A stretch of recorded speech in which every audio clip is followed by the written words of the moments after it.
jẹ́ ká bẹ̀rẹ̀ sí múrọ̀ yìí nígbà tí a kọrin sí Psalm 21 ọjọ́ ìsinmi àtayọ̀.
Jẹ́ kí oníkálukú wa ká tẹrí ọkàn wa ba nígbà tá a bẹ̀bẹ̀ fún ìdáríjì ẹ̀ṣẹ̀.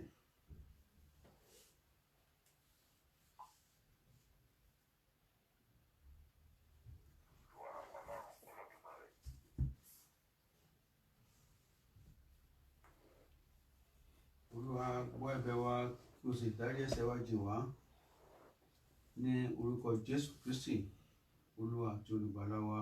Àmín. Ọlọ́run ṣàánú fún wa gẹ́gẹ́ bí o ṣe fẹ́ rẹ, gẹ́gẹ́ bí ìrònú àpọ́nú rẹ, nínú ẹ̀ṣẹ̀ wa nù kúrò nínú àkéde wa, kí o sì wá kúrò nínú ẹ̀ṣẹ̀, nítorí tí a jẹ́ olùkọjá wa ní ìgbà gbogbo ní ẹ̀san bẹ níwájú wa. Ìwọ nìkan ṣoṣo ni a ṣẹ̀ sí, tí a ṣe níwájú rẹ, kí a lè dá ọ láre nígbà tí o bá ń sọ̀rọ̀, ẹ̀rẹ̀ kí ó lè mọ́ nígbà tí o bá ń ṣe ìdájọ́. Kíyèsí, nínú ẹ̀ṣẹ̀ ńlá bíbí wa àti nínú ẹ̀ṣẹ̀ ni àwa sì lóyún wa.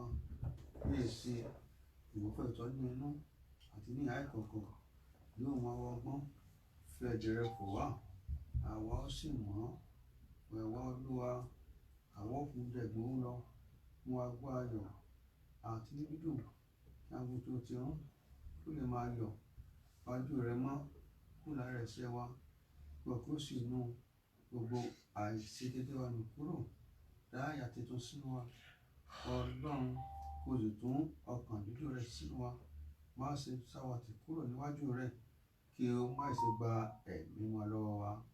Máa yàgbára kára tọ̀ wá wá, kí o sì fi ẹ̀mí òmìnira gbà dúró. Ní ìgbà náà ni a ó máa kọ́ àwọn olùkọ́jọ́ náà rẹ, àwa ẹlẹ́ṣẹ̀ yóò sì máa yí padà sí ọ. Ọlọ́run, pàlọ́ ẹ̀gbẹ́ ẹ̀jẹ̀ wọ Ọlọ́run ìgbàlà wa ahọ́n wa yóò sì máa kọrin òdodo rẹ kíkan. Olúwa ìwọ sí wa ní ètè ẹnu wa yóò sì máa fi ìyìn rẹ hàn nítorí ìwọ kò fẹ́ ẹbọ tí a bá rù inú rẹ kò sì dùn sẹ̀rọ̀ sísun. Ẹbọ Ọlọ́run ní ìròbìnújẹ́ ọkàn ìró ìdùnnújẹ́ àti ìró àyà. Ọlọ́run òun àwọn kìí ó gan ṣe rere ní dídùn rẹ ní Síónì ìwọ ọmọ Jerúsálẹ́mù. Ní ìgbà náà inú rẹ yóò dùn sí àdúrà wa àti oore wa àti sáńkìlẹ́jọ́ tòní. Ní ìgbà náà ni a ó fi ọpẹ́ ìyìn ayọ̀ sìn níwájú pẹpẹ rẹ. Ògo ni fún Baba àti fún Ọmọ àti fún Ọlọ́run mímọ́ bí wọ́n ti bẹ̀rẹ̀ láti kọ́ sí ó ń bẹ nísinsìnyí báyìí ni ó sì máa rí ní ìgbà gbogbo ayé àìnípẹ̀kun. Olúwa Ọlọ́run Elédùmarè. Olúwa Ọlọ́run Elédùmarè. Olúwa Ọlọ́run Elédùmarè. Kò sí ohun tó yẹ wá bí kò ṣe ká fi ọpẹ́ fún orúkọ rẹ. A dúpẹ́ pé ọjọ́ Sunday yìí ni ó pé Sunday márùndínlógún which is 15 Sundays ago ní láti bẹ̀rẹ̀ sí nínú ilé wa. A bẹ̀rẹ̀ sí last ní on the 15th of March. A dúpẹ́ Ọlọ́run wa ibi ìlò ràn lọ́wọ́ dé. Bàbá wa gba ọpẹ́ wa o. Jésù Kristi ló agbá yín wá. Láti ìgbà tá ti bẹ̀rẹ̀ sí náà nínú ilé wa ẹnikẹ́ni kò yọ sọnù. Bàbá a dúpẹ́ o. Olúwa gba ọpẹ́ wa. Bàbá rí ohunkóhun tí a ṣe inú ìwà tí a ti kọjá pàápàá jùlọ ní àpò tó dàbí ẹ̀ṣẹ̀ ilé tí ò ní jẹ́ kí àdúrà wa fún ọ̀sẹ̀ márùndínlógún kọjá ìtẹ́wọ́gbà. Olúwa wa dáríjì wá o. Alágbára láyé àti lọ́run gbogbo ọ̀nà kan tó àgbàdo tẹ̀síwájú yín nípa ọ̀rọ̀ nípa ìṣe Jésù Kristi Olúwa dáríjì wá. Ẹ̀ṣẹ̀ tí gbogbo àgbáyé dá pàápàá jùlọ tó ń fa àjàkálẹ̀ àrùn yìí alágbára láyé àti Olúwa dáríjì wá Ọlọ́run wa. Àwọn bẹ̀bẹ̀ ní àpò Ọlọ́run gbogbo ibi tó ń kálukú wa wà Olúwa wa yà wá sí mímọ́ Ọlọ́run wa. Àyídà wa àyíká wa àtẹrígbà wa inú ilé wa Olúwa wa yà wá sí mímọ́. Bàbá rí agbára òkùnkùn kan eléyìí tí ò ní jẹ́ kí àdúrà ọjọ́ ìní kọjá ìtẹ́wọ́gbà iná ọ̀run kó máa jó wọn.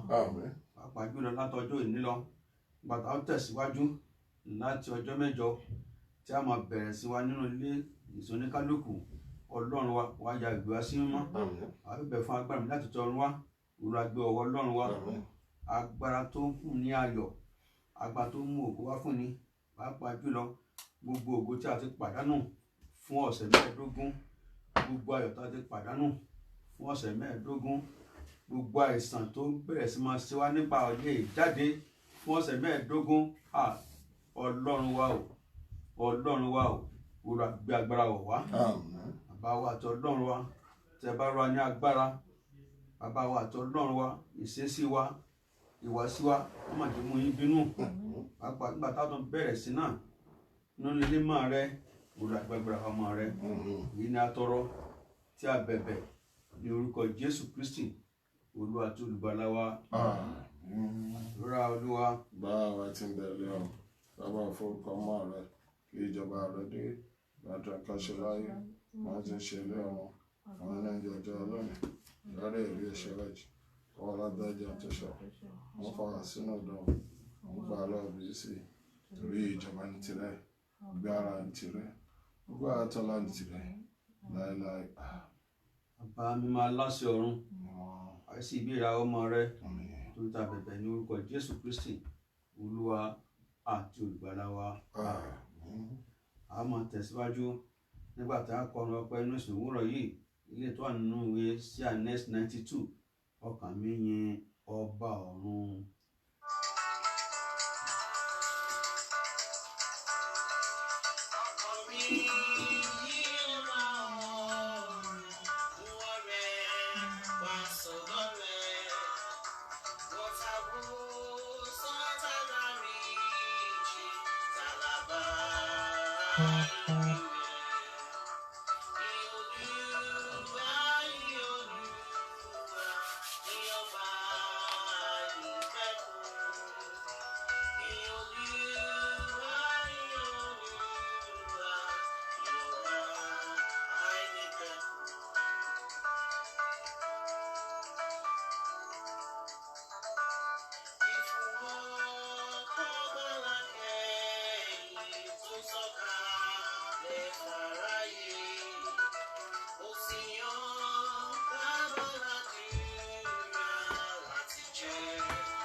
ẹ̀kọ́ kíkà. Praise the Lord. Our only lesson for today's glorious Sunday service is taken from the book of Job, chapter 5. I'll read from verses 5 to 15. Whose harvest the hungry eateth up, and taketh it even out of the thorns, and the robber swalloweth up their substance. Although affliction cometh not forth of the dust, neither do trouble spring out of the ground, yet man is born unto trouble, as the sparks fly upward. I will seek unto God, and unto God would I commit my cause, which doeth great things and unsearchable marvelous things without number, who giveth rain upon the earth, and sendeth water upon the fields, to set up on high those that be low, that those which mourn may be exalted to safety. He disappointed the devices of the crafty, so that their hands cannot perform their enterprise. He taketh the wise in their own craftiness, and the counsel of the froward is carried headlong. They meet with darkness in daytime, and grope in the noonday as in the night. But he saveth the poor from the sword, from their mouth, and from the hand of the mighty. May the Lord bless the reading of his words in Jesus' name. Glory be to the Father, to the Son, and to the Holy Ghost, as it was in the beginning, is now, ever shall be, world without end. Amen. Ìjẹ́wọ́ ìgbàgbọ́, mo gba Ọlọ́run Baba Olódùmarè gbọ́, ẹlẹ́dàá ọ̀run ayé, mo gba Jésù Kristi gbọ́, ọmọ rẹ̀ kan ṣoṣo Olúwa wa, ẹni tí a fi ẹ̀mí mọ́ lóyún, ẹni tí a bí nínú Màríà Múndíá, ẹni tí ó jìyà lọ́wọ́ Pọ́ńtù Pílátù, ẹni tí a kàn mọ́ àgbélébùú, ẹni tí ó kú tí a sì sìn, ó sọ̀kalẹ̀ rí òkú ní ìjọ kẹta, ó tún jíǹde kúrò nínú òkú, ó rí òkè ọ̀run, ó sì jókòó lé ọwọ́ ọ̀tún Ọlọ́run Baba Olódùmarè, níbẹ̀ ni yóò ti wá ṣe ìdájọ́ àyè òun.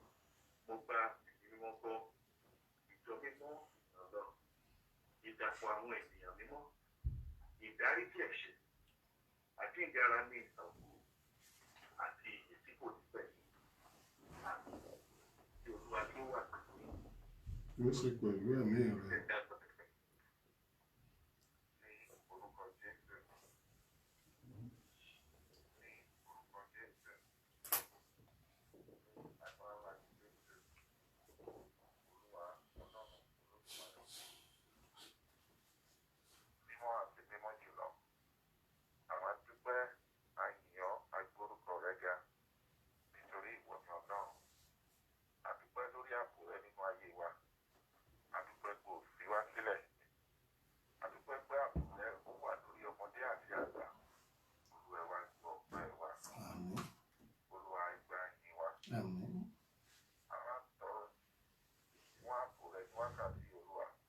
Ẹ wá fi fún wa Ọlọ́run. Àmín. À ń bẹ̀ ọ́ ní wákàtí fún ààbò rẹ. Lẹ́gbẹ̀ẹ́ mi nínú rẹ nìkan ló lè fi fún wa Ọlọ́run. Agbára ẹ̀ nínú rẹ ẹ̀ sọ̀kalẹ̀ nínú ayé wa. Àmín. Ẹ̀mí mímọ́ ti tọ́ mi sọ́nà Ọlọ́run. Ẹ̀mí mímọ́ tó yóò jẹ́ ká rìn tí tó yẹ ká rìn. Tí kò ní jẹ́ ká rìn tí kò yẹ ká rìn. Ẹ̀mí mímọ́ tó tọ́ mi sọ́nà tí ó jẹ́ ká sọ ní tó yẹ ká sì sọ. Náà kò ní sọ ní tí kò yẹ ká sì sọ. Olú ẹ̀sẹ̀ wa fún wa lẹ́mìí mímọ́ rẹ. Àmín. Agbára rẹ Ọlọ́run. Agbára ẹ̀mí mímọ́ rẹ Ọlọ́run. Sọ̀kalẹ̀ sọ ayé wọn Olúwa. Àmín. Má jẹ́ àgbàgbà sí àdúrà. Àmín. Ní orúkọ Jésù Kristi Olúwa wa. Àmín. Àmín. Àmín lórúkọ Jésù. Ní orúkọ Jésù, Àmín. ní orúkọ Jésù, Àmín. ní agbára ẹ̀jẹ̀ Jésù, Àmín. ayérayé aṣèwé ọ̀gá kìí bẹ̀ ní Ọlọ́run. Adúpẹ́ ní Ọlọ́run tí ó ṣàánú.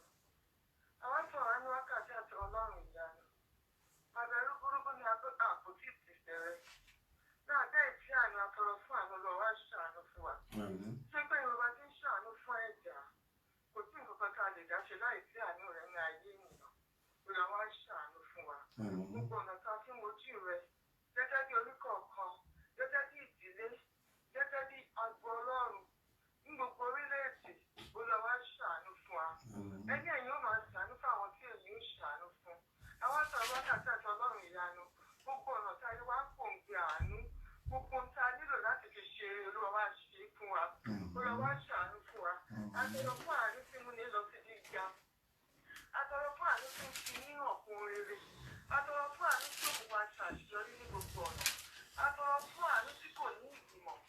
Àtọ̀rọ̀ fún àánú láti ìlà láti ìwọ̀ láti gúúsù dé àríwá. Àtọ̀rọ̀ fún àánú tó jẹ́ pé àmọ́ ṣe àwòmọ́ ṣe àwọn máa mọ̀ ṣe ni ẹ̀mọ́ wá yàn bẹ̀ fún wa.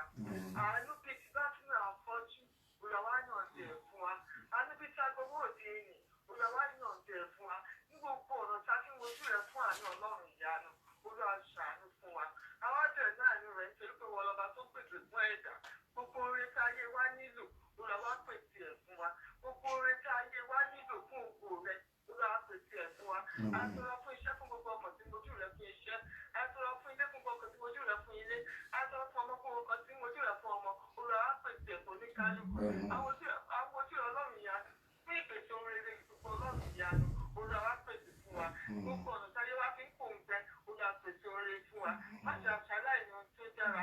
Ọlọ́run tó sọ wọ́n di ọ̀pọ̀ ní gbogbo Samaria. Gbogbo oore tí ayé wa nílò, gbogbo ibi tó ṣòfò nínú ayé wa, Olúwa wá pèsè ohun rere fún wa. Àwọn àjọ Ọlọ́run ìyanu, àtòkùn tá à ń ṣe àfilé ọlọ́wọ́, Olúwa wá gbà àkóso. Gbogbo ìdáwọ́lé wa tí kò yọrí tẹ́rẹ́, àmọ́kànlé wa kò yọrí táyọ̀. Ìbùkún àgbọ̀ ìbẹ̀rù la wa darí ẹ̀sìn ayé wa. Olúwa wá bùkún wa. Ẹ̀yin olórísun ìbùkún gbogbo, Olúwa wá bùkún wa.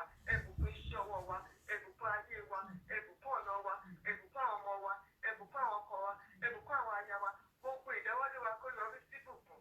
Ọlọ́run tún ṣàgbégbé ẹni di ńlá. Ọlọ́run ìyanu wá bùkún ayé wa. Wá ṣàgbégbé wa di ńlá. Gbogbo ìdálé wa kó yọrí sí ìbùkún. Àkọ́kọ́lé wa kó yọrí sí ìbùkún. Ká má ṣe ṣaláì ohun tó dára. Because owó la fi ń ṣe ayé, ìwà la ti ń ṣe èdè ọ̀run. Olúwa wá bùkún wa nínú ara. Ẹ bùkún wa nínú ẹ̀mí. Gbogbo ohun tí a fi gbé ògo yín ga. Ẹ má jẹ́ àṣàláì ní Ọlọ́run ìyanu. Ẹ má jẹ́ àṣàláì ní. Ẹ má jẹ́ àmọ̀ òṣì. Òṣì má jẹ́ mọ̀ wá. Gbogbo ohun tí a bá ti jẹ́ kó yọrí sí ìbùkún. Adúgbò àyàn lóko ń tẹ̀ ẹgbẹ́ ti ṣe. Jésù Kristi ìwà wa. Ní orúkọ Jésù, ní agbára ẹ̀jẹ̀ Jésù, ní orúkọ Jésù, Olúwa Ọlọ́run Elédùmarè, àwọn ọmọ yín, àwọn aṣáájú yín ní òwúrọ̀ yìí, ẹni kìíní ti tọrọ, ẹni kejì ti tọrọ, bàbá, ẹni kẹta lélẹ̀ bàbá ni wàá gbàdúrà wa. Ní gbogbo ọ̀nà, àti tọrọ fún ìdí iṣẹ́ ọpẹ́, àti tọrọ fún tí ń ṣe àánú, àti tọrọ tí ń ṣe ìbùkún ẹ̀ wá bùkún fún wa. Bàbá, ní gbogbo ọ̀nà wa ń tọrọ wa ń bẹ̀bẹ̀ fún ìdí iṣẹ́ ààbò, ààbò, onípọ̀ bẹ́ẹ̀ wo ni, onípọ̀ bẹ́ẹ̀ wo ni bàbá ẹ wá fi bò wá, ẹ wá dáàbò bo ọmọdé wa, ẹ wá dáàbò bo àgbà wa, àti lórí ìjọ, àti àwọn ọmọ ìjọ, àtọkùnrin àtobìnrin, àtàkọrin, gbogbo àgbàbà ẹ wá dáàbò bo wá. Gbogbo ìfẹ́ Olúwa láti ẹ̀kọ́ta ní àti gbogbo báńkì pápátá lórí mẹ́rin àgbáyé báńkì àti gbogbo tí àmì ẹ̀sìn lórí mẹ́rin àgbáyé ọ̀run ẹ̀dá ààbò ìbò wá. Ní gbogbo ọ̀rọ̀ COVID-19 tó ń lọ lọ́wọ́ bàbá àwọn àdúgbò ẹ̀ka ní gbogbo ẹ̀jẹ̀ gbòòrò náà ní ìpínlẹ̀ náà wọ́n ti ọkọ̀ kò ní ìpínlẹ̀ àgbà rẹ̀ wá dáàbò ìbò wá. Ààbò tó nípọn bí ẹ̀wọ̀n kó má ṣe kákò lórí wa. Bàbá àwa ń tọrọ àwa ń bẹ̀bẹ̀ tó ti ń ṣe ìfẹsẹ̀múlẹ̀. Ẹ wá fẹsẹ̀ wa múlẹ̀, ẹ fẹsẹ̀ ọmọdé wa múlẹ̀, ẹ fẹsẹ̀ ọkùnrin wa múlẹ̀. Bàbá ẹ wá ṣíjú àmì níwò wa. Bàbá àwọn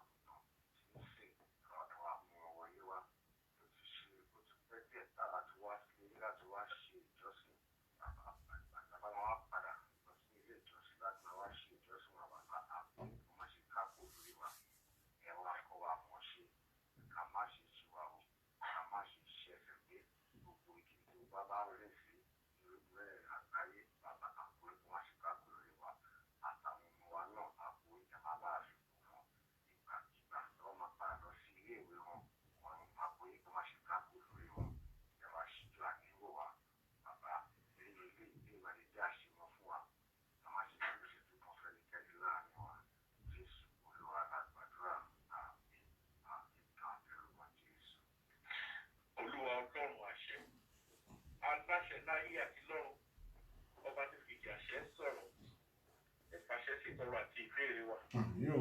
ẹ fi fún abí ìpinnu wa Amen. kẹ mú gbogbo ìbéèrè ṣẹ Amen. lórí Jésù Kristi olúwa ọlọ́run àti alágbàwí wa. Àmín. Àmín.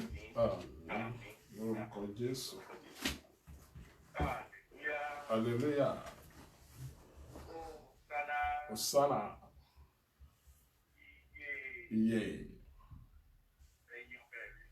Gbòòrò fún ilé ayé. A máa tẹ̀síwájú nígbà tí akọrin tó lọ nínú àdúrà gbogbo méjìlá sí Anes 451 ìgbàgbọ́ mi dúró lórí.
ará nínú Olúwa, gẹ́gẹ́ bí ẹ ti mọ̀ wípé wákàtí àdúrà ní a tún wà yìí, nínú èyí tí Ọlọ́run fún wa ní oore ọ̀fẹ́ láti tún wá sí abẹ́ àpótí ìtìsẹ̀ rẹ̀ nínú májẹ̀mú àlàáfíà èyí tó bá gbogbo ọkàn dá.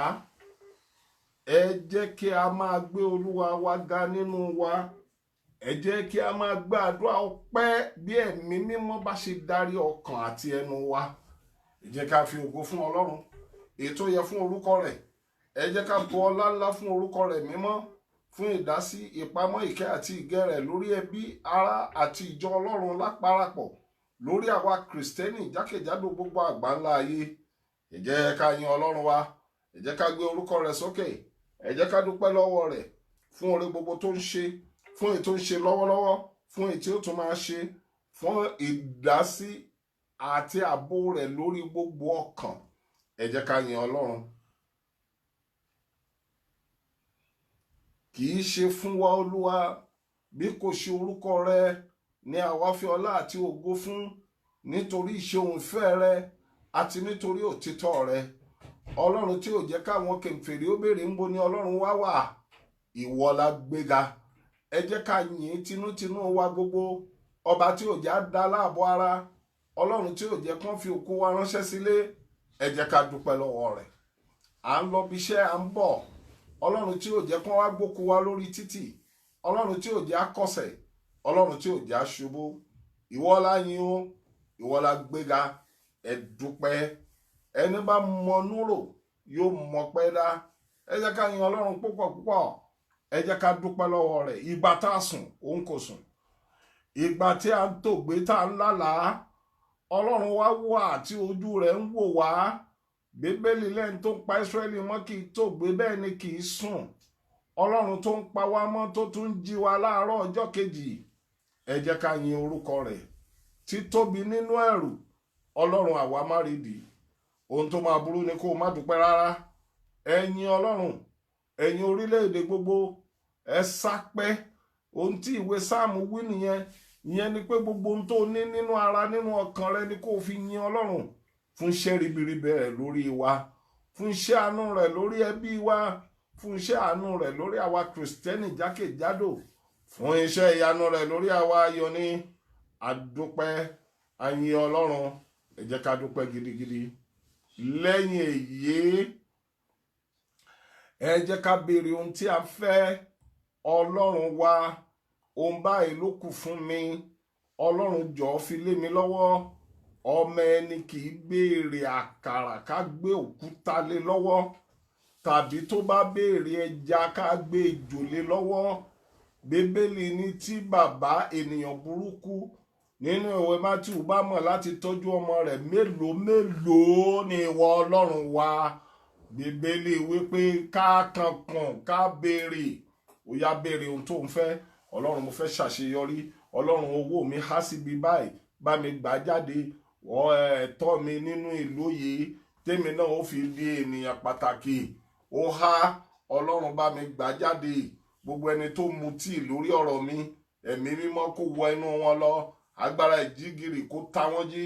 Kí Ọlọ́run jẹ́ kán bu ọwọ́ lu ìwé mi, kémi náà ó lè dominira. Ó jẹ́ gbà aládùúrà dáadáa. Jẹ́ gbà aládùúrà dáadáa. Rántí àwọn ẹbí rẹ ní ìlú Nàìjíríà. Rántí àwọn ará, rántí iye kan, rántí àwọn Kristẹni. Ọ̀pọ̀ ló wà ní abẹ́ òkè ìṣòro ńlá. Ọ̀pọ̀ ní ìkórira ń dè mọ́lẹ̀, tí wọ́n sì ń fìyà jẹ láì nídìí nítorí orúkọ Olúwa. Kí Ọlọ́run kó rán ẹ̀mí mọ́ rẹ̀ sí wọn, kó tù wọ́n lọ́kàn, kó Olúwa kó gbà wọ́n là, kó Olúwa kó sọ wọ́n di òmìnira. Gbogbo àwọn aláìsàn wa, ẹ jẹ́ ká rántí wọn lákòókò àdúrà yìí. Ẹ jẹ́ ká bá Ọlọ́run sọ. Bíbélì ní ní àṣálẹ́ nígbà tí oòrùn wọ̀, wọ́n kó àwọn abirùn wá síwájú rẹ̀. Kò sọ pé àìsàn kan báyìí ló ń ṣe wọ́n, ó ní onírúurú ní àìsàn wọn. Gbogbo wọn ló fi ayọ̀ lọ ilé. Ó yá, ẹ jẹ́ ká sọ fún Ọlọ́run. Gbogbo àwọn àgbààgbà tó ń ṣe àìsàn, lọ kó wò wọ́n sàn. Àtọkùnrin àtobìnrin tó ń ṣe àìsàn nínú agbo àjàrà, nínú abẹ́ orí ọ̀fẹ́, kí Olúwa kó dọ́wọ́lé wọn. Bíbélì wípé kì yóò sí àgàn nínú ilé mi. Gbogbo ọkàn tó ń wá ọmọ, ẹ rántí wọn. gbogbo ọkàn tó díwọ́ dìṣẹ̀ sínú Olúwa kó sọ wọn láyọ̀, àwọn tó ń fẹ́ ohun rere tó ń wá iṣẹ́ Olúwa kó pèsè iṣẹ́ fún wọn, àwọn tó ń ṣe kí iṣẹ́ kó má ṣe bọ́, gbàdúrà ọmọ Ọlọ́run.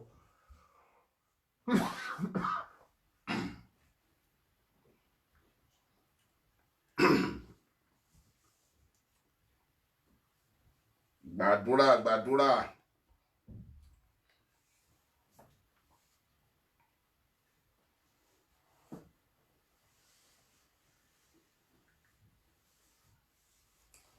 Lẹ́yìn eléyìí, ẹ jẹ́ ká tún fi ọpẹ́ fún Ọlọ́run lẹ́ẹ̀kan sí i, ká tó béèrè ààbò kó lọ àkójọ kó dáàbò bò wá. À ń padà lọ sílé ìjọsìn wa ní Sunday tó ń bọ̀. Ìjọba ti fi wálẹ̀ pé ká padà kí Olúwa nínú oore ọ̀fẹ́ ńlá rẹ̀ láti ọjọ́ ọ̀la lọ kó Olúwa kó yà ọjọ́ náà sí mímọ́ títí di ọjọ́ Sunday tá ó pàdé, ká má ṣe dúró ìṣẹ́jú kan fún ẹnikẹ́ni. Ẹ gbà á ládùúrà o. Ìwé ọ̀rọ̀ Ọlọ́run sọ wípé lẹ́yìn ìgbà tí Dáfídì délé ilé, wọ́n kó àwọn ọmọ Ísírẹ́lì jọ, àkáyé wọn kò sì sí ọ̀kan tó dín nínú wọn. Kí Olúwa má jẹ́ ká pẹ̀dín, kí Olúwa kó má jẹ́ aṣọ̀fọ̀, ká má dúró ìṣẹ́jú kan fún ẹnikẹ́ni. Gbogbo ẹni tí ikú ti sàmì sí lára, kí ẹ̀jẹ̀ Jésù Kristi ti Násárẹ́tì kó parẹ́, kí ààbò àti ìyè kó dájú lórí wọn. Tó jẹ́ ká lọ rántí ìlú Nàìjíríà, kí Olúwa kó jọ̀ọ́ nínú ọlá, nínú ògo, nínú agbára èyí tó fi ń jẹ́ Ọlọ́run, kó rin ìlú náà kọjá, kó rin ìlú náà kọjá. Orí àti dọ́gbọ́ndọ́gbọ́n ọgbọ́n ti pa wá lára, àti wá ìmọ̀ ò sí fún ẹnikẹ́ni, kò sí olórí kò sí sọ́mọ ẹ̀yìn, olúkúlùkù ló ń ṣe ìjọba tiẹ̀. Kọ́lọ́run kó wọ inú ìlú náà lọ, bá a ṣe pọ̀ tó nínú ìlú náà, kí ọkọ̀ orílẹ̀-èdè náà kó má ṣe forí sánpọ́n, kí ọkọ̀ orílẹ̀-èdè wa kó má ṣe wùrì ságbámi. Ọlọ́run kó gbọ́ igbe àwa àyànfẹ́ lónìí. Ọlọ́run kó jọ̀ọ́, abẹ̀bẹ̀ ni, kì í ṣe gbé, kì í ṣariwo, nínú ìrẹ̀lẹ̀ gbogbo la bẹ̀ Ọlọ́run wa. Bíbélì wípé kí olúkúlùkù kó ké pe Ọlọ́run rẹ̀. Ọlọ́run àwa ké pè ọ́ ní ìlú Nàìjíríà, kí ó la ìlú náà kọjá.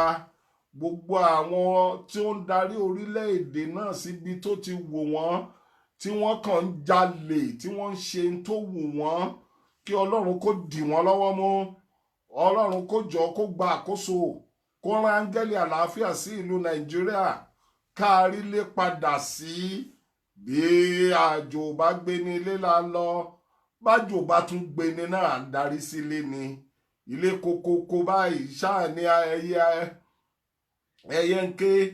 Ọlọ́run nígbà tó bá ṣílẹ̀kùn fún wa, tá ó ní oore ọ̀fẹ́ láti lọlé, ká má ṣe kábàámọ̀. Ọmọ Ọlọ́run gbàdúrà fún Jerúsálẹ́mù tiẹ̀ o. Ìwé ọ̀rọ̀ Ọlọ́run ní àwọn tó bá fẹ́ yóò ṣe rere.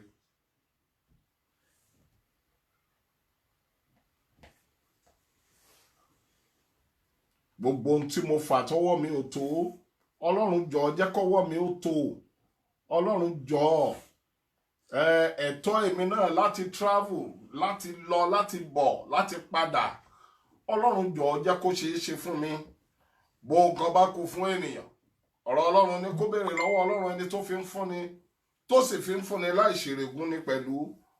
Ọlọ́run kó jọ̀ọ́ kó ṣíjú àánú wò wá.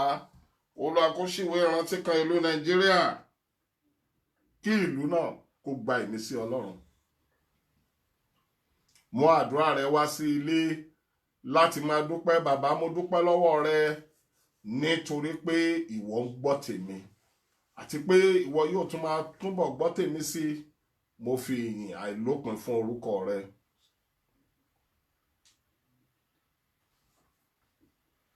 Ní orúkọ Jésù Kristi, Olúwa àti olùdáǹdè wa. Àmín.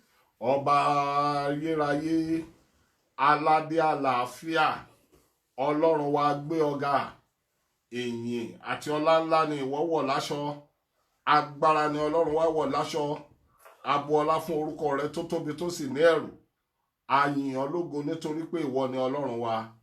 O ṣé bàbá, o ṣé ọmọ o ṣé ẹ̀mí mímọ́ nítorí pé gbogbo ọlá ìyìn ògo fún wọn olùdáǹdè ẹni tí àwọn ọmọdé ń kọ òsánà dídùn a yìn orúkọ rẹ nítorí tó ìṣeun fẹ́ rẹ dúró títí láéláé níhìn ló ràn wá lọ́wọ́ dé ìfẹ́ olúwa a darapọ̀ mọ́ àwọn ayọ̀ ní tókù a darapọ̀ mọ́ gbogbo àwọn kìrìsìtẹ́nì ní gbogbo jákèjádò gbogbo àgbáláyé a sọ pé ògo ni fún orúkọ rẹ a sọ pé ọlá ni fún orúkọ rẹ a ní ìyìn ní fún orúkọ rẹ fún ìṣeun fẹ́ rẹ fún òtítọ́ rẹ ọba àwọn ọba olúwa àwọn olúwa ọlọ́run àwọn gbogbo ọlọ́run a yìn orúkọ rẹ gbọ́ ọpẹ́ wa gba ìyìn wa a wá bẹ̀bẹ̀ nítorí orúkọ rẹ a bẹ̀bẹ̀ nítorí àánú rẹ gbogbo ọkàn tó gbé omi dání àti àwọn ọkàn tó ṣí omi síwájú ara wọn nínú wákàtí àdúrà yìí ayérayé nínú ọ̀run mo rán ọ̀rọ̀ rẹ jáde gẹ́gẹ́ bí ìṣe àwọn àpọ́stélì orí 10 ti wí ó ní àwọn ọ̀rọ̀ rẹ jáde àwọn àpọ́stélì sì ṣiṣẹ́ àrà àtiṣẹ́ ìyanu jẹ́ kí ọ̀rọ̀ rẹ kó wọ inú omi yìí lọ jẹ́ kí agbára rẹ kó wọnú omi wá lọ gbogbo àwọn ènìyàn rẹ tó ṣí omi ní ibi tí wọ́n ti ṣí omi mo sọ ọ̀rọ̀ rẹ gẹ́gẹ́ bí ikọ̀ àti ìríjú rẹ jẹ́ kí ọ̀rọ̀ náà kó ṣe àǹfààní sí omi wọn jẹ́ kó bá omi wọn dàpọ̀ jẹ́ kó gbà wá kúrò nínú wàhálà jẹ́ kó gbà wá kúrò lọ́wọ́ èṣù jẹ́ kí iṣẹ́ ìyanu kó tẹ ara omi yìí hàn nítorí agbẹ́kẹ̀lé ọ bíbélì wí pé àwọn tó gbẹ́kẹ̀lé olúwa wọn dàbí òkè Síónì a kò lè ṣí wọn nídìí bí ó dé láti Jerusalem ká ló lóyìí wá ká ọlọ́run ààbò ọlọ́run ààbò ọlọ́run ààbò ọwọ́ agbára ààbò rẹ jẹ́ kó yí àwọn ìránṣẹ́ rẹ ká adúpẹ́ o gbogbo wákàtí àti ọjọ́ tá a lò nílé o jẹ́ kó ránṣẹ́ sí wa pé ẹnìkan ṣaláìsí ọlọ́run a wá máa padà lọ sí orí tábìlì mímọ́ rẹ a ó padà sí tẹ́ḿpù wa ọlọ́run a ó padà sílé ìjọsìn wa ẹlẹ́dàá lórúkọ Jésù ìwọ tó bá ogun wa jáde bá ogun wa wọlé forí ọ̀fẹ́ rẹ bá wa gbé títí dìgbà náà tá ó lọ bẹ̀rẹ̀ ìsìn ní ọjọ́ Sunday tó ń bọ̀ lórúkọ Jésù àbrẹ́là ààbò àbrẹ́là iṣẹ́ ìyanu má jẹ́ ó ká kúrò lórí wa ya omi wa sí mímọ́ kí àṣẹ kó wọnú omi náà agbára kó bá omi wa dàpọ̀ orúkọ Ọlọ́run kó dìyìn lógo láì lórúkọ Jésù Kristi olúwa wa Ọlọ́run àṣẹ mo rán ọ̀rọ̀ rẹ jáde jẹ́ káṣẹ rẹ kó tẹ̀lé ọ̀rọ̀ rẹ Jésù Kristi olúwa wa àmín àmín àmín lórúkọ Jésù. hallelujah hallelujah hallelujah hosanna hosanna hosanna iye iye iye ẹ̀yin olúwa lógo. A máa tẹ̀síwájú nígbà tí a kọrin ilé tó lọ nínú ìwàásù CNS 471 ọ̀nà àrà lọ́lọ́run wa.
Bàbá wa nípasẹ̀ Jésù Kristi.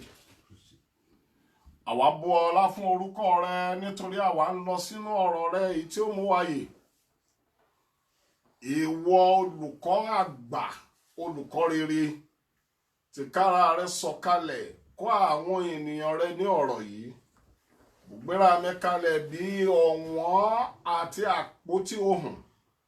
Ìwọ ọ̀rọ̀ fúnra rẹ bá ìjọ rẹ sọ̀rọ̀. Jẹ́ kí wọ́n mọ̀ ọ́ ní Ọlọ́run. Jẹ́ kí ìgbàgbọ́ wa kó dúró nínú rẹ. Orúkọ rẹ kó dìyìn lógo lẹ́nu wa ní ìgbà gbogbo. Nítorí orúkọ Jésù Kristi Olúwa wa. Àmín. Ògo ni fún Olúwa ní òkè ọ̀run. Mo wí lẹ́ẹ̀kan sí wípé ògo ni fún Olódùmarè. Mo kí wa kú ìsinmi ọjọ́ òní. Mo gbàdúrà pé ìsinmi ńlá ni ní ọjọ́ ayọ̀, ní ọjọ́ tí gbogbo wọn dúró níwájú Kristi olùṣọ́ àgùntàn ni. Nígbà tí a ó dé ìtẹ́ àánú, orúkọ Jésù Kristi ti Násárẹ́tì, ipò wa kò ní ṣòfò. Kò rí ọ̀rọ̀ òní tí wọ́n ní ká fi ránra wa létí ní oníbúọrẹ, benefactor, oníbúọrẹ. Ta ló oníbúọrẹ? Ọlọ́run wa ni oníbúọrẹ. Ọlọ́run tó rán Jésù Kristi ọmọ Ọlọ́run wá sí ilé ayé. Òun ló oníbúọrẹ tó sì gbé àpótí ìbúọrẹ yìí sí ọrùn Jésù Kristi láti pẹ́ fún wa. Oníbúọrẹ, àwọn mẹ́ta ló parapọ̀ tí wọ́n ń jẹ́ Ọlọ́run. Ọlọ́run Bàbá, Ọlọ́run Ọmọ, Ọlọ́run Ẹ̀mí Mímọ́, èyí tí a kò lè yà kúrò nínú ara wọn. Gẹ́gẹ́ bí ìwé Jòhánù ti wí, ṣùgbọ́n àkórí ọ̀rọ̀ tòní ó bẹ̀rẹ̀ pẹ̀lú ìwé Psalm 136, ẹsẹ̀ ìkejì àti ẹsẹ̀ ìkẹta. Kí ló wí náà? Ẹ fi ọpẹ́ fún Ọlọ́run ẹ fi ọpẹ́ fún Ọlọ́run àwọn ọlọ́run. Nítorí tí àánú rẹ̀ dúró láéláé. Nítorí tí àánú rẹ̀ dúró láéláé. Ẹ fi ọpẹ́ fún Olúwa àwọn olúwa. Ẹ fi ọpẹ́ fún Olúwa àwọn olúwa. Nítorí tí àánú rẹ̀ dúró láéláé. Nítorí tí àánú rẹ̀ dúró láéláé. Ọlọ́run àwọn ọlọ́run ó túmọ̀ sí pé Ọlọ́run ńlá kan wà tó ju gbogbo àwọn ọlọ́run kéékèèké. Ọlọ́run ńlá kan wà tó ju ewé àti egbò. Ọlọ́run ńlá kan wà tó ju àwọn ọlọ́run èyí tí à ń forí balẹ̀ fún. Ọlọ́run ńlá kan wà tó ju Ṣàngó, Ọya, Ọbàtálá. Ọlọ́run ńlá kan wà tó ju Ifá lọ. Ará nínú Olúwa, Dáfídì nínú ìwé rẹ̀ ó ní ẹ fi ọpẹ́ fún Ọlọ́run yìí, Ọlọ́run ńlá yìí, nítorí tí ó ṣeun, nítorí tí àánú rẹ̀ dúró láéláé. Kí ni wá gan? Kí ni ìran wá tí Ọlọ́run fi ń ṣèkẹ́ wa, tó fi ń tọ́jú wa? Oníbúọrẹ, ó gbọ́ ọmọ Ọlọ́run, ó lè ní èṣù, kódà ó lè ọ̀daràn ni. Nígbà tó ń dán Jésù Kristi ọmọ Ọlọ́run wò, ó ní kó tẹríba fún òun ó fi ayé, òun ó fi jíǹkí ẹ̀. Psalm 24, ó ní ti Olúwa ní ilẹ̀ àti ẹ̀kún rẹ̀, ayé àti gbogbo tó tẹ̀dó sínú rẹ̀. Ohun tí sáàmù yìí sọ, Genesis fi ẹsẹ̀ rẹ̀ múlẹ̀ ní Genesis 1, kì í ṣe bẹ́ẹ̀ ni mo ń lọ. Ó ní àtètèkọ́ṣe, ìyẹn ni pé nígbà tá ò tí ì ní kàlẹ́ndà, no date, no calendar. Nígbà tí ò tí ì sí ohunkóhun, ó ní Ọlọ́run ti rán ẹ̀mí mímọ́ wá sílé ayé. Kò sí mọ́lẹ̀, gbogbo ẹ̀ kò kankan ní, omi ló wà, ṣáláàlú kò sílẹ̀. À ń sọ̀rọ̀ nípa Ọlọ́run tó láyé tó ní ọ̀run. à ń sọ̀rọ̀ lórí oníbú ọrẹ, ẹni tí apá yóò ká tí apá ọ̀run ọ̀ka. À ń sọ̀rọ̀ lórí oníbú ọrẹ, ẹni tó ní ilẹ̀, tó ní kọ́kọ́rọ́ ikú. À ń sọ̀rọ̀ lórí oníbú ọrẹ, ẹni tí apá iṣẹ́ ọwọ́ rẹ̀ kò lè dínkù. Bẹ́ẹ̀ ni, oníbú ọrẹ, ẹni tó ní agbára lórí ààyè àti òkú gbogbo ènìyàn. Ọ̀rọ̀ Ọlọ́run sọ fún wa, àwọn ọlọ́run kan wà, ó ní mo ti dárúkọ, àwọn olúwa kan tún wà nínú èyí tó jẹ́ pé àwọn olówó, ùjẹ̀sáyé olúwa mi, ọlọ́run mi, ènìyàn náà bá wí bẹ́ẹ̀.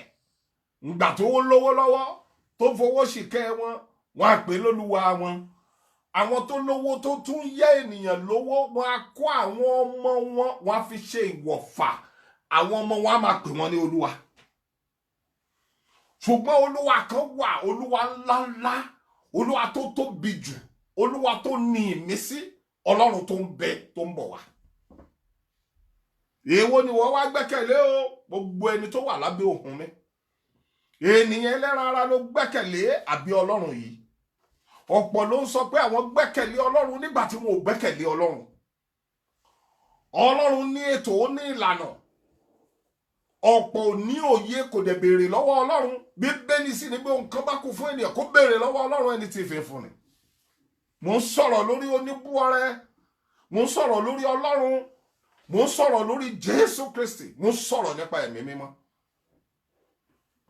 Ọlọ́run yìí ni ọlọ́run tó ní agbára láti bùkún ènìyàn. Oh yes, has power to bless you. Genesis orí 12, ó jẹ́ ká mọ̀ àpẹẹrẹ rẹ̀ ń bẹ lára bàbá wa Abrahamu. Kí ló wí? Genesis 12, bá mi kà 1 to 3.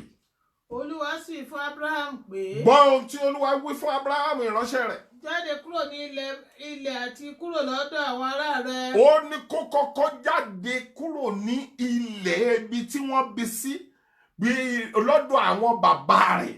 Àti kúrò ní ilé bàbá rẹ. Lọ́dọ̀ àwọn ènìyàn rẹ̀, lọ́dọ̀ àwọn bàbá rẹ̀, kó ń bẹ̀. Sí ilẹ̀ kan tí èmi yóò fi hàn ọ́. Sí ilẹ̀ kan tèmi yóò fi hàn ọ́. Olúwa ló nílẹ̀. Yes. Èmi ó sì sọ ọ́ di orílẹ̀-èdè ńlá. Gbọ́ ohun tí ọ̀rọ̀ Ọlọ́run ń bá ìránṣẹ́ náà sọ. Èmi yóò sọ ọ́ di orílẹ̀-èdè ńlá. Èmi ó sì bù sí fún ọ. Èmi yóò bù sí fún ọ. Èmi ó sì sọ orúkọ rẹ di ńlá. A ó sọ orúkọ rẹ̀ di ńlá. Ìbùkún ni ìwọ yóò sì já sí. Ìbùkún ló máa já sí. Èmi ó bùkún fún àwọn tí ń súre fún ọ. Gbogbo ẹni tó bá fẹnu rẹ̀ sọ tiẹ̀ lèmi yóò bùkún fún. Ẹni tí ó ń fi ọ́ ré ni èmi ó fi ré. Gbogbo ẹni tó sọ̀rọ̀ ẹ láì dáa ni Ọlọ́run yóò fi ré. Nínú rẹ ni a ó ti bùkún fún gbogbo orílẹ̀-èdè ayé. Kò yọ tálákà tàbí olówó sílẹ̀, kò yọ Árábù tàbí ènìyàn dúdú tàbí òyìnbó, kò yọ wá sílẹ̀. Nítorí ẹnìkan a ó bùkún gbogbo ayé. Gbọ́ ọmọ Ọlọ́run, Ọlọ́run yìí ni mo fẹ́ túmọ̀ fún ọ. Ọba tó ń ṣe èyí tó wù, Ọlọ́run tó lè mú kí odò òkun kó gbẹ.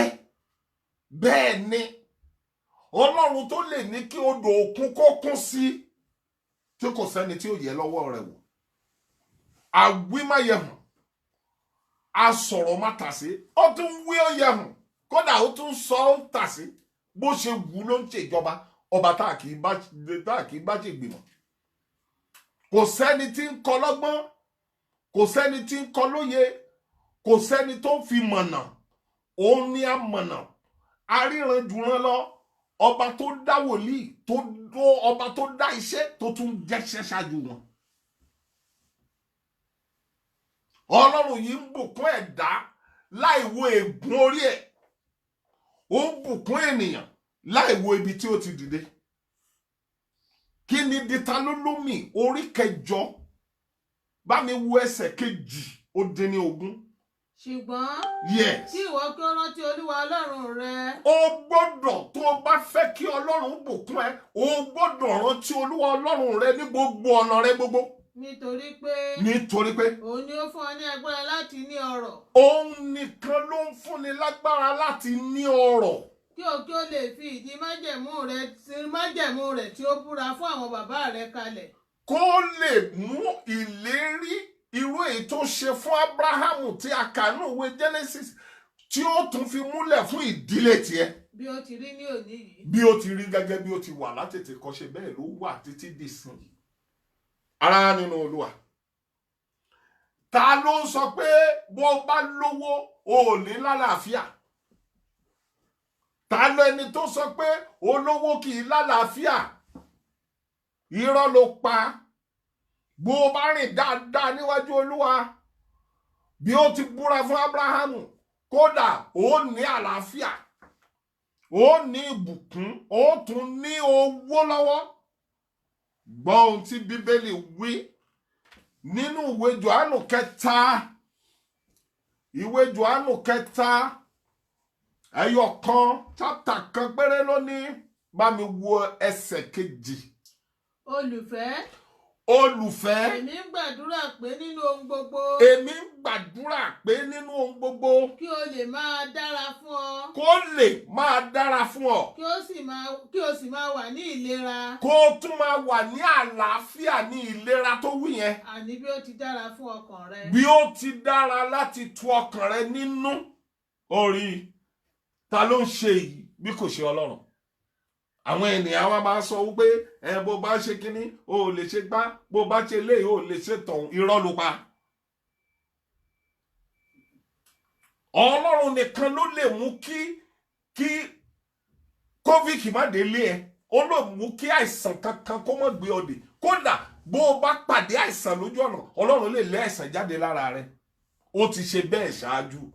Wo ohun tó fi rán Jésù Kristi nínú ìwé Matthew orí 8 gangan, bá mi wo ẹsẹ̀ 16 ẹ̀. Nígbà tí ó sì di àṣálẹ́. Nígbà tó di àṣálẹ́. Wọ́n gbé ọ̀pọ̀lọpọ̀ àwọn ẹni tí ó ní ẹ̀mí èṣù wá sọ́dọ̀ rẹ̀. Àwọn yẹn, àwọn tó lẹ́mìí èṣù, àwọn tó jẹ́ pé wọ́n ní skánskán. Ó sì fi ọ̀rọ̀ rẹ̀ lé àwọn ẹ̀mí náà jáde. Ó fi ọ̀rọ̀ lásán pé ẹ̀yin ẹ̀mí tí kò ní gbòǹgbò nínú Ọlọ́run ó yá ìta. Ó sì mú àwọn olókùnrùn lára dá. Mark, bá mi ṣí ìwé Mark 5:25 kò ká. Kí ni situation ẹ rí? Àìsàn ló ń ṣe ẹ́ tó padà lẹ́yìn Ọlọ́run. Ó ránṣẹ́ sílé oníkí babaláwo máa sa ògùn, oníkọ́ gbẹ́bọ nítorí tiẹ̀. Gbọ́, ẹni mímọ́ Ísírẹ́lì rán mi sí ọ, aláàánú rán mi sí ọ, oníbúọrẹ́ rán mi sí ọ, ó ní kó o padà lẹ́yìn ènìyàn. Agbára ẹni tó ń bẹ nínú ihò rẹ̀ kó o bẹ̀rẹ̀ sí ohun Ọlọ́run. Òun ṣetán àti mú ọ lára dá. Àwọn kan wọ́n ti náwó lórí àìsàn, wọ́n ti náwó. Ka ìwé yẹn náà. Obìnrin kan tí ó ní ìsun ẹ̀jẹ̀ ní ọdún 12. Ọdún kelòó tó ti wà lórí àìsàn tiẹ̀ rè? Ọdún 12 ni ìránṣẹ́bìnrin ọ̀hún ti wà nínú àìsàn. Yes. Ẹni tí ojú rẹ̀ sì rí ohun pípọ̀ lọ́dọ̀ ọ̀pọ̀ àwọn oníṣègùn. Àwọn babaláwo ti gbowó, oníṣègùn ti gbowó, àwọn wòlíì ti gbowó. Ó á ṣe sóòru agbáwẹ̀.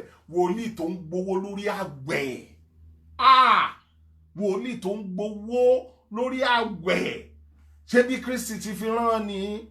Oníbúọrẹ́ ní kí n sọ fún ọ pé kó o padà sí Ọlọ́run nínú ẹwà ìwà mímọ́. Kàwé yẹn, ìránṣẹ́ Ọlọ́run. Tí ó sì ti ná ohun gbogbo tí ó ní tán. Ó ti taṣọ, ó ti talé. Tí kò sì sàn rárá. Àní kò sàn, ó ti talẹ̀. Ṣùgbọ́n kàkà bẹ́ẹ̀. Ó ń pọ̀ sí. Ó wá ń pọ̀ sí.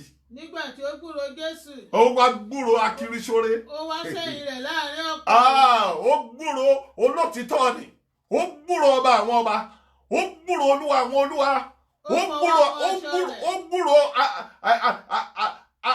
ẹni tó ń kọ́ni ju ẹni tó mọ ni lọ. Ó fọwọ́ kan aṣọ rẹ̀. Ó fọwọ́ kan aṣọ ẹ̀. Nítorí ó wí pé. Bí mo bá ṣàfi ọwọ́ mi kan aṣọ rẹ̀. Ara mi ó yá ni. Ara mi yóò dá. Ó kúkú yá. Lọ́gán ni ìsun ẹ̀jẹ̀ rẹ̀ sì ti gbẹ. Ó sì mọ̀ lára rẹ̀ pé. A mú òun lára dá nínú àrùn náà. Tó bá ti dé 34 kó dákẹ́ gbà kàwé. Lọ́gán. Jésù ti mọ̀ nínú ara rẹ̀ pé. Àṣẹ ti ara òun jáde. Àṣẹ ìwòsàn ni. Ó sì yí padà láàrin ọ̀pọ̀ ènìyàn. Ta ló fọwọ́ kàn mí? Ó wí pé ta ni ó fẹ́ ọwọ́ kan mo láìkì bẹ̀yẹ̀ ó tọ́ bẹ́ẹ̀. Àwọn ọmọ rẹ̀ sì wí fún un. Ládùúrú èrò yìí. Ìwọ ìwọ rí bí ìjọ ènìyàn ti ń há ládùúrú àwọn tó ń tẹ̀lé wa yìí. ìwọ sì wí pé Ta ló fọwọ́ kàn ẹ́? ta ni ó fi ọwọ́ kàn Ta ni wọn mí? bá ti ṣubú bí ìṣe wọ? Ó sì wò yíká láti rí ẹni tí ó ṣe nǹkan yìí. Ó tún rí i. Ṣùgbọ́n obìnrin náà ní ìbẹ̀rù àti ìwárìrì. kò ní níbẹ̀rù ńgbà tó gbàgbára kan. Bí ó ti mọ ohun tí ó ṣe Ó mọ lára tó- òun, ló mọ tó ṣe lára ó o. wá Ó wá. ó sì wólẹ̀ níwájú rẹ̀. Ó jẹ́wọ́ ara ẹ̀. Ó sì sọ gbogbo òtítọ́ fún un. Ẹ, Ó sì fún un pé yẹ o. Obìnrin. ìgbàgbọ́ rẹ̀ mú ọ lára dá. Simple. Máa lọ ní àlàáfíà. Lọ lálàáfíà. Kí ìwọ kí ó sì sàn nínú àrùn rẹ. Gbogbo ẹni tó ṣàìsàn tó wà lábẹ́ ohùn yìí, mo wí ní orúkọ Jésù Kristi. Ọlọ́run tó rán mi níṣẹ́ láì lo ewé àti egbò.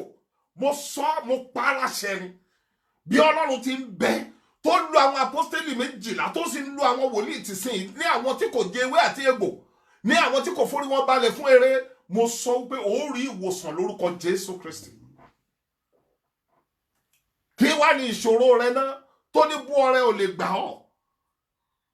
Kódà dojú ikú ni Jésù ń ṣe ìrànlọ́wọ́ lọ. Wo inú ìwé Jòhánù orí 11 kí n má gbà wá lákòókò.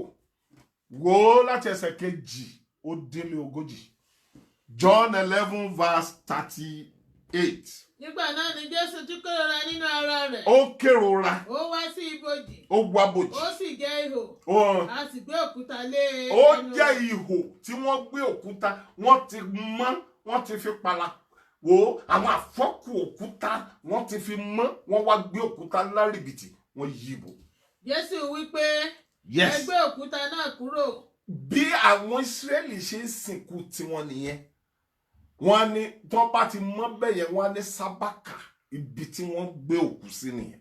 Yes. Màtá.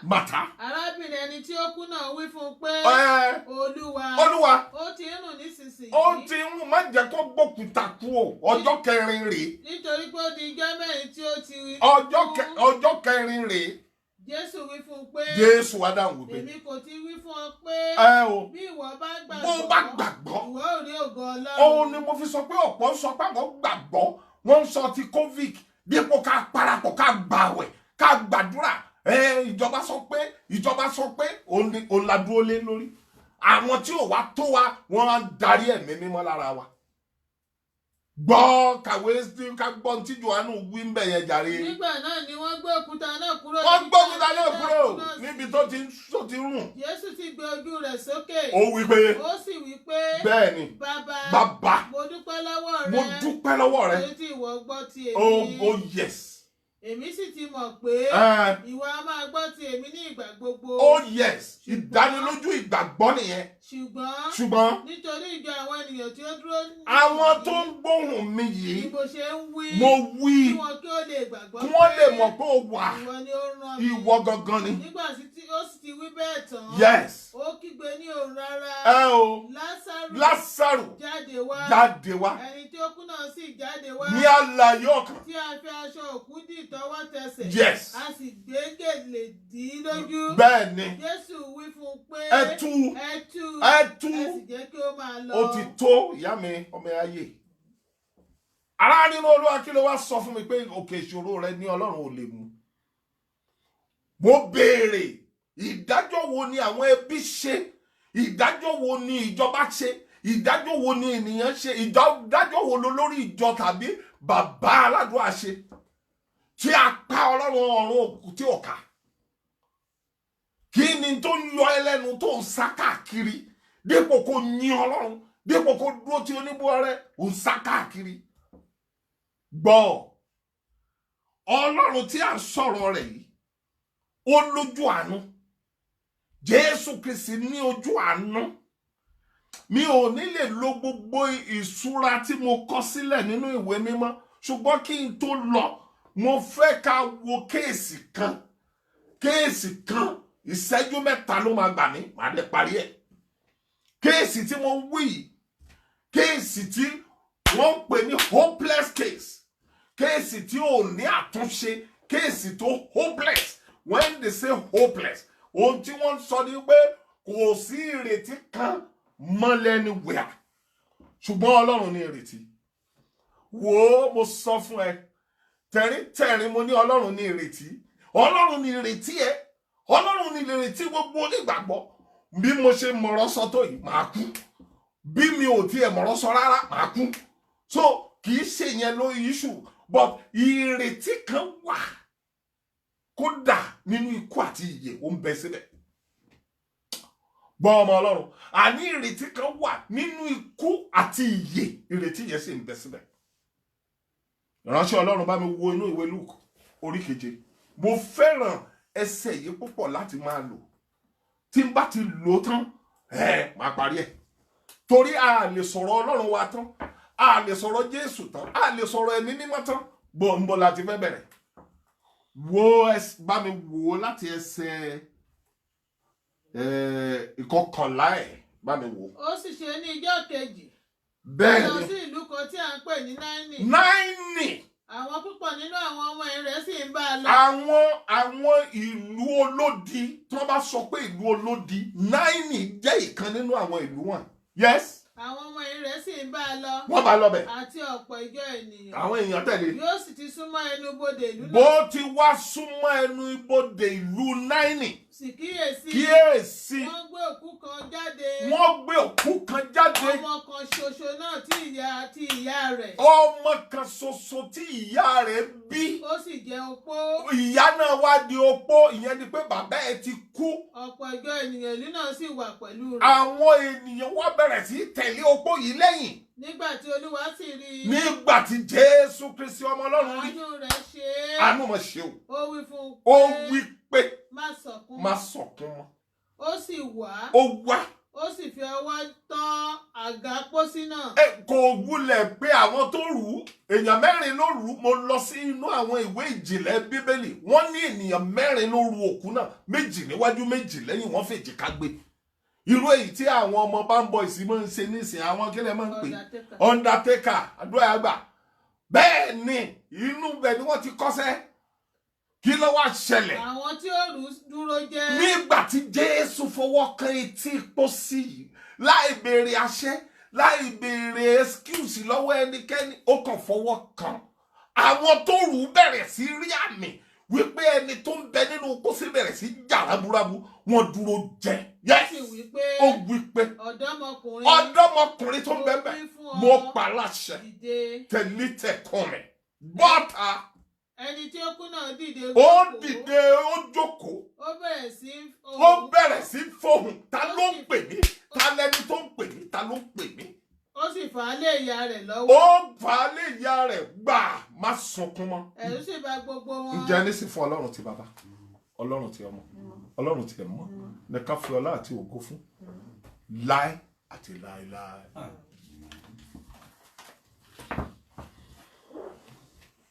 Your announcement. You feel of.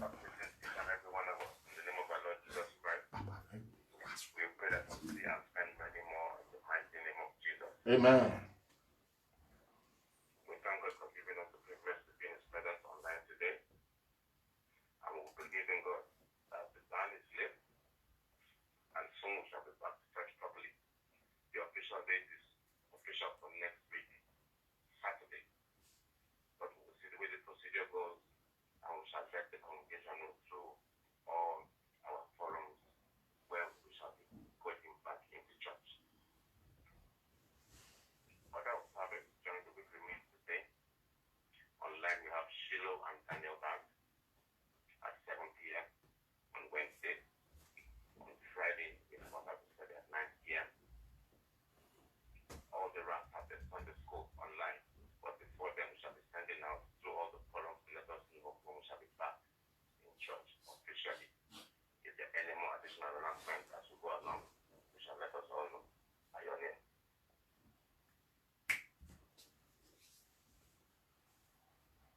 Àdúrà ìparí ìsìn.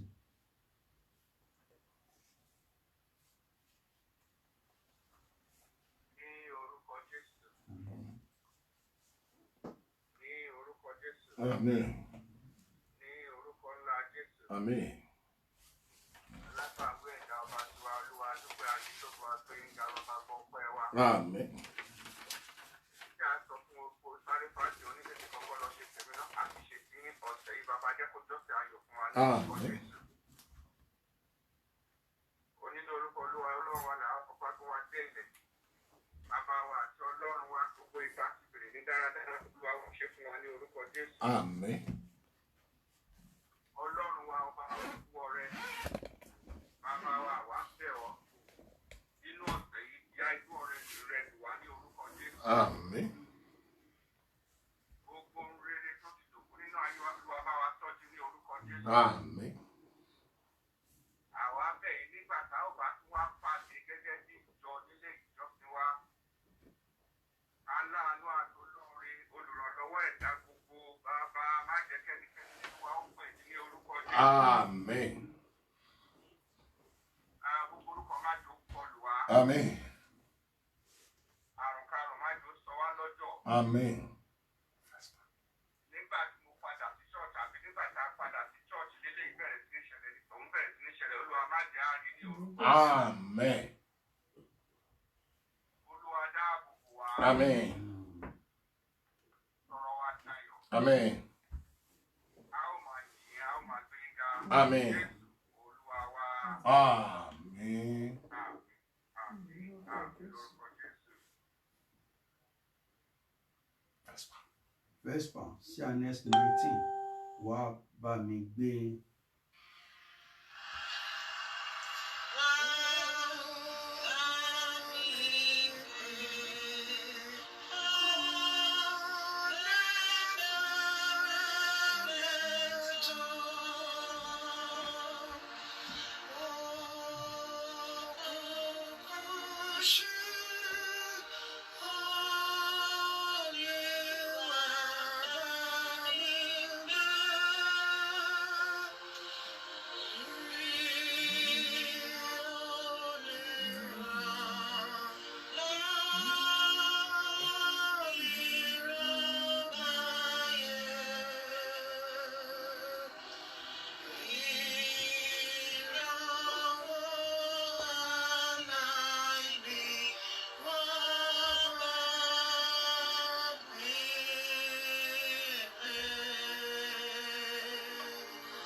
Olúwa Ọlọ́run àṣẹ.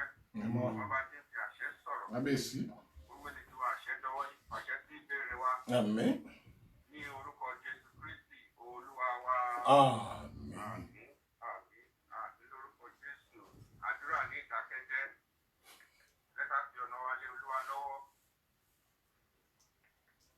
Olúwa bí mo ti ń lọ nínú ọ̀sẹ̀ yìí, Olúwa máa bá mi lọ. Gbogbo èrè tó wà nínú ọ̀sẹ̀ Olúwa pín mi níbẹ̀ ní orúkọ Jésù. Gbogbo ibi tó wà níbẹ̀ Olúwa tí mo lára ní tí mo lé kòrè tí mo pa gbogbo má jà ní ìpínú ẹ̀. Ìjọ Ọlọ́run káyà àgbáyé Olúwa dáàbò bò wá. Kí bàbá tí ó kọ́ tí ó fà tí ó pàṣẹ sí ìbéèrè wa nítorí ọ̀nà Jésù Kristi Olúwa wa. Àmín. Àmín. Àmín lórúkọ Jésù. Ẹ jẹ́ ká tẹ́wọ́ fún oore ọ̀fẹ́. Lábẹ́ àánú àti oore ọ̀fẹ́ Jésù Kristi ní a fi ara àti ọkàn wa pamọ́ sí. Jẹ́ kí Olúwa kó bùsí fún wa kó pa wá mọ́. Kó sí ojú rẹ̀ kó mọ́lẹ̀ sí wa lára. Kó sì fún wa ní àlàáfíà. Oore ọ̀fẹ́ Jésù Kristi Olúwa wa. Ìfẹ́ mímọ́ ti Ọlọ́run. Ìdàpọ̀ àwọn ènìyàn mímọ́. Kó sọ̀kalẹ̀ bí àdàbà. Kó bà lé wa lórí. Kó máa bá ogun wa lọ. Kó sì máa bá ogun wa bọ̀. Títí di ọjọ́ mẹ́jọ nígbà tá ó pàdé ní ìgbà àkọ́kọ́ lẹ́yìn gbogbo wàhálà yìí, kí ẹnu wa kó kún fún ọpẹ́. Kí oore ọ̀fẹ́ náà kó máa bá wa lọ. Kó sì máa bá wa gbé láti sin yìí àti sí títí láéláé.